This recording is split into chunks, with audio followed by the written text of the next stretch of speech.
All on board. What should I do? Ah, ich weiß.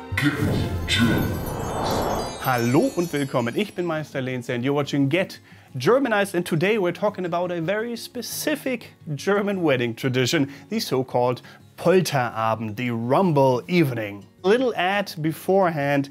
I have Instagram that you can check out in the video description. My name there is Meister Lenze. If you want to check it out, give it a go. I have multiple social media platforms that you can visit as well. All are linked in the video description. And now let's begin with the video.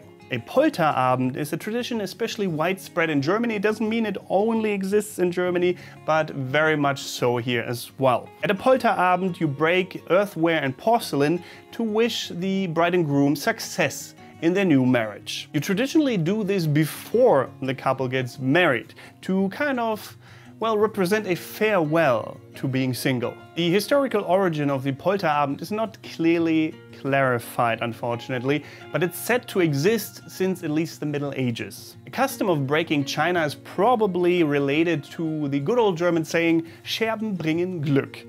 Broken pieces bring luck. By the way, the term shard used to represent all earthen vessels and not just those that broke. So Scherben bringen Glück could also mean that any kind of filled vessel with food, for example in the storage room, represent success and good luck for the owner. Another interpretation is that destroying the old stuff welcomes the new, the wedding in this case. And of course a new part of your life. The most widespread and most commonly known explanation is though that the noise of breaking the pottery is meant to, well, scare away ghosts, spirits and demons. Similar to the New Year's Eve tradition of fireworks. Sometimes the law doesn't like you having your Polterabend though, because there's been incidents where the police got called after drunk attendance of a Polterabend threw the shards on the street. And of course you shouldn't do that. You should choose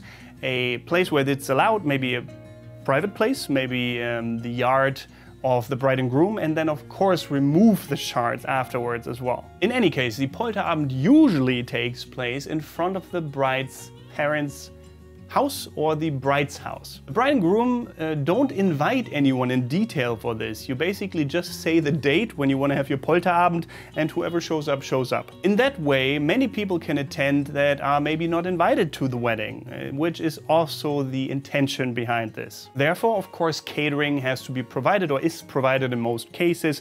A traditional food for this would be the chicken soup, for example, which is supposed to represent fertility. Back in the day, they even gave the bride and groom a chicken to represent this.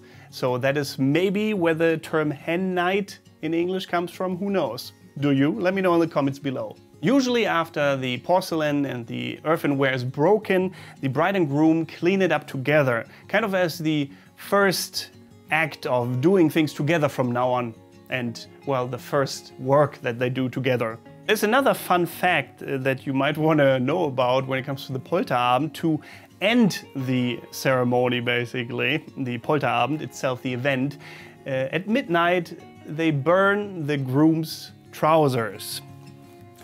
Particularly here in northern Germany. This might be a surprise to even Germans. The ashes of the passed away pants are then buried together with a bottle of schnapps. And after a year, the bride and groom dig up the bottle of schnapps and drink it together. In addition, sometimes the bride's shoes are nailed to a tree to keep her from running away. And in some areas, they burn the bra of the bride as well, not just the groom's trousers. The Polterabend is traditionally celebrated on the eve of the church or civil wedding. And if the Polterabend takes place directly on the eve of the wedding, of course the bride and groom are allowed to leave early so that they're not completely hungover the next day. But it has become more traditional to have the Polterabend weeks before the actual ceremony to avoid this kind of stuff. So, have you learned something new today? Let me know in the comments below if you did. And are you surprised by any of the customs? Leave a like if you enjoyed this video. And if you want more, let me know as well.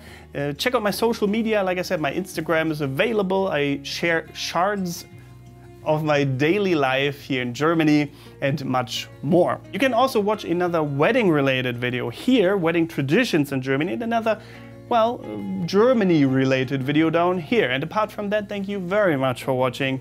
Don't forget to get Germanized. Goodbye and auf Wiedersehen.